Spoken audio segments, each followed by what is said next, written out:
तो कैसे आप लोग, उम्मीद करते हैं अच्छे होंगे। दोस्तों, इस वीडियो में लैंग्वेज इंग्लिश एंड हिंदी का प्रीवियस ईयर पेपर सोल्यूशन देखने वाले हैं।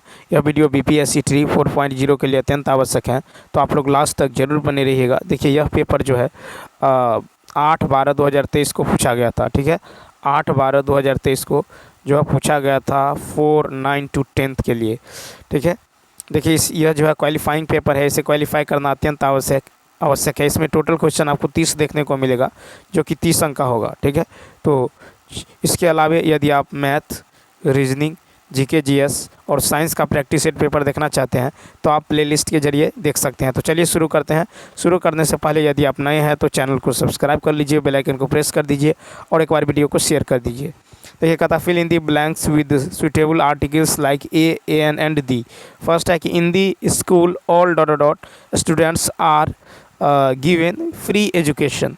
तो देखिए यहाँ पे जो राइट आंसर होगा ये हो जाएगा सी ऑप्शन। क्या हो जाएगा? C option. तो देखिए स्टूडेंट्स को पार्टिकुलराइज्ड किया गया है, इसलिए इसके पहले डिफिनिट आर्टिकल जो है दी का प्रयोग होगा। ठीक है, क्या होगा? तो in this school all the students are given free education. Next की बात करें, देखिए दी को क्या कहते हैं? Definite article. ठीक है, दी को कहते हैं definite, DEFINIT, definite article. A और एन को क्या कहते हैं? Indefinite article. क्या कहते हैं? Indefinite article. Next question number second देखिए। क्वेश्चन नंबर सेकंड की यदि बात करें तो कहता I have a friend in Mumbai who is actress. तो देखिए यहाँ पे जो राइट आंसर होगा ये होगा बी ऑप्शन, यानी आई have a friend in Mumbai who is an actress. ठीक है, तो एक्ट्रेस के शब्द के प्रथम लेटर का उच्चारण हिंदी के वॉवेल से है, इसलिए एन का प्रयोग होगा। ठीक है, तो देखिए जब किसी इंग्लिश के शब्दों के प्रथम लेटर का उच्चारण अ, आ, ए, ऐ, ई, उ हो तो एन का प्रयोग करना चाहिए। नेक्स्ट 3 है कि which of the following is not a river. तो देखिए 3 का होगा A option, bay of Bengal. तो बे ऑफ बंगाल यानी बंगाल की खाड़ी नदी नहीं है, गोदावरी और गंगा नदी हैं। गोदावरी और गंगा क्या है? नदी है। Next 4, which of the following is not a part of drawing room. तो 4 का होगा D option, more than one of the above. तो देखिए ड्राइंग रूम का भाग वॉशिंग मशीन और चिमनी नहीं है, इस प्रकार इसका उत्तर होगा more than one of the above. Next question देखिए 5, कहता today is Sunday the day before yesterday was. तो 5 का देखें तो बी ऑप्शन हो जाएगा, फ्राइडे हो जाएगा। ठीक है, क्या हो जाएगा? तो फ्राइडे हो जाएगा। यहाँ पे यदि हम गौर करें, देखिए कहता कि टुडे इज संडे, यानी आज यदि संडे है। देखिए ये टुडे है और टुडे यानी आज क्या है? संडे है। तो कहता है डे बिफोर यस्टरडे, तो यहाँ पे जो हो जाएगा यस्टरडे हो जाएगा। ठीक है, यस्टरडे हो जाएगा, यहाँ हो जाएगा डे बिफोर यस्टरडे। तो आज यदि संडे है तो बीते हुए कल। ठीक है, आज यदि संडे है तो कल जो है, ठीक है, यानी बीता हुआ कल क्या होगा? तो यहाँ पे सैटरडे हो जाएगा, SATURDAY, सैटरडे। और डे बिफोर यस्टरडे क्या हो जाएगा? तो फ्राइडे हो जाएगा। क्या हो जाएगा? फ्राइडे हो जाएगा। तो इसीलिए इसका बी ऑप्शन क्या है? राइट है। नेक्स्ट क्वेश्चन देखिए 6 है कि November comes after the month of. 6 का होगा ई ऑप्शन। ठीक है, तो November comes after the month of October. नवंबर अक्टूबर महीना के बाद आता है। ठीक है, नवंबर जो है, November comes after the month of क्या होगा? अक्टूबर होना चाहिए, तो नन ऑफ दी एबव होगा। नेक्स्ट क्वेश्चन देखिए 7 है कि हस्बैंड्स ब्रदर इज। देखिए husband's brother is brother in law. ठीक है, हस्बैंड्स ब्रदर इज क्या होगा? ब्रदर इन लॉ, यानी C option. Brother in law मतलब होता है देवर। ठीक है, क्या होता है? देवर, यानी सी ऑप्शन। 8 नंबर देखिए 8 है कि मदर्स पेरेंट्स आर। तो 8 का होगा बी ऑप्शन। ठीक है, बी ऑप्शन 8 का, mother's parents are maternal grand parents, यानी नाना नानी। क्या होगा? नाना नानी। ठीक है, नाना नानी, यानी B option. Next question number 9 देखिए, कहता निम्नलिखित में से कौन सा प्रत्यय रहित शब्द है? तो 9 का होगा बी ऑप्शन, भाव विहल। तो देखिए भाव विहल, तो यहाँ पे यदि देखें तो बी ऑप्शन क्या होगा, राइट होगा। झुकाव में देखिए झुक जोर आओ, झुक जोर आओ अर्थात आओ प्रत्यय है, अर्थात आओ क्या है, प्रत्यय है, ठीक है। उल्लेखनीय में जो है अन्य प्रत्यय है, ठीक है, अन्य, अतः भाव विहल प्रत्यय रहित शब्द है, ठीक है। भाव विहल क्या है, प्रत्यय रहित शब्द हैं, ठीक है। उपसर्ग पहले आता है, प्रत्यय बाद में आता है। नेक्स्ट 10 नंबर कहता भाषा की उपयुक्त परिभाषा क्या है? 10 का होगा सी ऑप्शन, क्या होगा, विचार या भाव प्रकट करने का साधन है भाषा, ठीक है। भाषा क्या है, तो विचार या भाव प्रकट करने का साधन। भाषा वह साधन है जिसके द्वारा मनुष्य बोलकर, सुनकर, लिखकर व पढ़कर अपने मन के भावों या विचारों का आदान प्रदान करता है। इसी को दूसरे शब्दों में आप कह सकते हैं कि भाषा विचार या भाव प्रकट करने का साधन है। नेक्स्ट फिर कहता स्वर के कितने प्रकार हैं? 11 का बी 3, ठीक है। स्वर के कितने प्रकार हैं? 3। तो काल के आधार पर स्वर के 3 प्रकार है। एक तो होता है हर्ष स्वर, दुर्गा होता है दीर्घ स्वर, तीसरा होता है प्लुत स्वर। स्वर के कितने प्रकार है? 3, ठीक है। तो 3 है, यानी हर्ष स्वर, दीर्घ स्वर और प्लुत स्वर। नेक्स्ट 12 है हर्ष स्वर कौन सा है? तो हर्ष स्वर कौन सा है? 12 का ए ऑप्शन। हर्ष स्वर कौन सा है? अ। जिन स्वरों के उच्चारण में कम समय यानी एक मात्रा का समय लगता है उसे हर्ष स्वर कहते हैं, जैसे अ, ई, उ, ठीक है। नेक्स्ट 13 है कि उच्चारण के आधार पर व्यंजनों का वर्गीकरण कितने भागों में किया जा सकता है? तो सी ऑप्शन 8। उच्चारण के आधार पर व्यंजनों के 8 प्रकार हैं। स्पर्श व्यंजन, ठीक है, संघर्षी व्यंजन, स्पर्श संघर्षी व्यंजन, नासिक्य व्यंजन और पार्श्विक व्यंजन, प्रकंपित व्यंजन, उच्छन्नित, ठीक है, उच्छिन्नत व्यंजन और संघर्षहीन, ठीक है, संघर्षहीन व्यंजन। 14 नंबर कहता अल्पप्राण ध्वनि कौन सी है? 14 का बी च।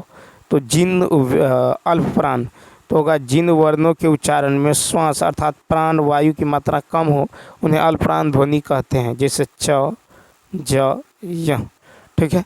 क्वेश्चन नंबर 15 है कि घोष ध्वनि कौन सी है? घोष ध्वनि कौन सी है? 15 का डी ऑप्शन, प्रयुक्त में से एक से अधिक, ठीक है। तो ध्वनि 15 का हो जाएगा आपको डी ऑप्शन, यानी ध्वनि की दृष्टि से जिन व्यंजनों के उच्चारण में स्वर तंत्रिका झंकृत होती हैं उन्हें घोष ध्वनि कहते हैं, ठीक है। जैसे ग, घ, ज, झ, द, ध, ड और ढ, ठीक है, व, झ आदि घोष हैं, ठीक है।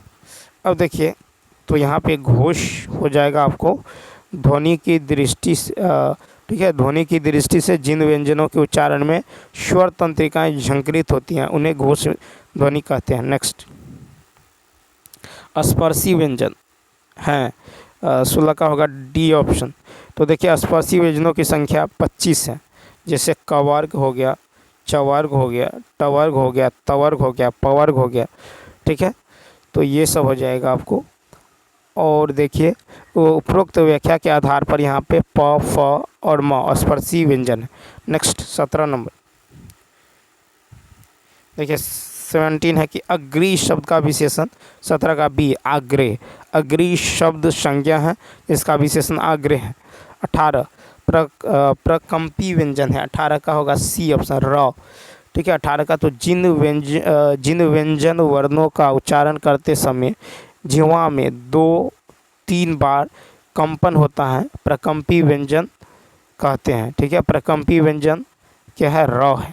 प्रकंपी व्यंजन क्या है? र है। तो जिन व्यंजन वर्णों का उच्चारण करते समय जिह्वा में 2-3 बार कंपन होता है जिससे र, ठीक है, तो उसी को प्रकंपी व्यंजन कहते हैं। नेक्स्ट 19 नंबर है अर्धस्वर है, 19 का डी ऑप्शन, अर्धस्वर है उपयुक्त में से एक से अधिक।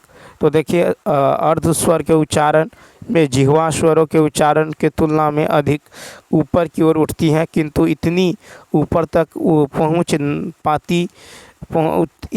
तक नहीं पहुंच पाती कि वायु अवरुद्ध हो सके। य और वो अर्धस्वर हैं, इस प्रकार सही उत्तर हो जाएगा एक से अधिक, ठीक है, य वो। नेक्स्ट कहता च वर्ग का व्यंजन, च वर्ग व्यंजन है च, छ, ज, झ और यहाँ, ठीक है, च वर्ग व्यंजन है, तो यहाँ पे डी ऑप्शन हो जाएगा, 20 का डी ऑप्शन। नेक्स्ट क्वेश्चन देखिए 21, कहता है 21 है केकी, विहंग और खग पिक विकल्पों में से कौन सा जो है पक्षी के पर्याय का है, तो 21 का हो जाएगा आपको बी ऑप्शन, ख और ग, ख और ग यानी विहंग और खग। तो देखिए विहंग और खग जो है पक्षी शब्द के पर्याय है, ठीक है, पक्षी शब्द के पर्याय है। वहीं केकी जो है, केकी जो है ये मयूर यानी मोर का पर्याय है। पिक जो है कोयल का है, पिक जो है ये कोयल का है, ठीक है। 22 नंबर कहता विलोम शब्द का कौन सा युग्म सही है, 22 का ई ऑप्शन, 22 का ई। तो कापुरुष कायर समानार्थी शब्द है, ठीक है। कुप्सा यानी निंदा समानार्थी शब्द है, ठीक है। उसके बाद है आपको शकल, ये संपूर्ण सकल यानी विकल, ठीक है, और व्याकुल परेशान, अतः इसका जो है 22 का हो जाएगा ई ऑप्शन, ठीक है। तो विलोम शब्द जो है कौन सा युग्म का सही है, ठीक है। तो कापुरुष जो है, कापुरुष का कायर जो है ये समानार्थी शब्द है। कुप्सा का निंदा देखें तो ये भी आपको कुप्सा का निंदा समानार्थी शब्द है, ठीक है। नेक्स्ट 23 नंबर कहता निम्नलिखित में से कौन सा वाक्य अशुद्ध है, 23 का ई ऑप्शन, ठीक है। तो कौन सा कहता है कि वाक्य अशुद्ध है, तो 23 का क्या हो जाएगा ई ऑप्शन, यानी विकल्प में दिए गए सभी वाक्य जो है शुद्ध हैं, ठीक है। यह कहना आपकी गलती है, मुझसे यह काम संभव नहीं, चरखा चलाना चाहिए। 24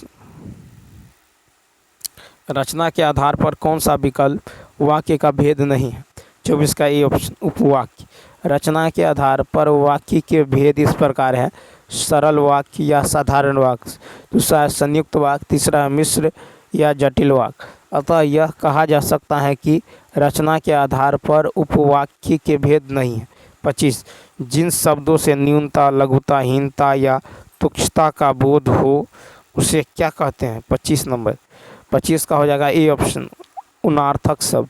तो जिन शब्दों से न्यूनता, लघुता, हीनता या तुच्छता का बोध होता है उसे उनार्थक शब्द कहते हैं। 26 नंबर देखिए, 26 है कि जिसे बुलाया न गया हो, वाक्यांश के लिए उपयुक्त शब्द क्या होगा, 26 का सी ऑप्शन अनाहुत होगा। तो जिन शब्दों से न्यूनता, लघुता, हीनता या तुच्छता का बोध हो उसे उनार्थक शब्द कहते हैं, ठीक है। 26 का क्या होगा, तो सी हो जाएगा, ठीक है।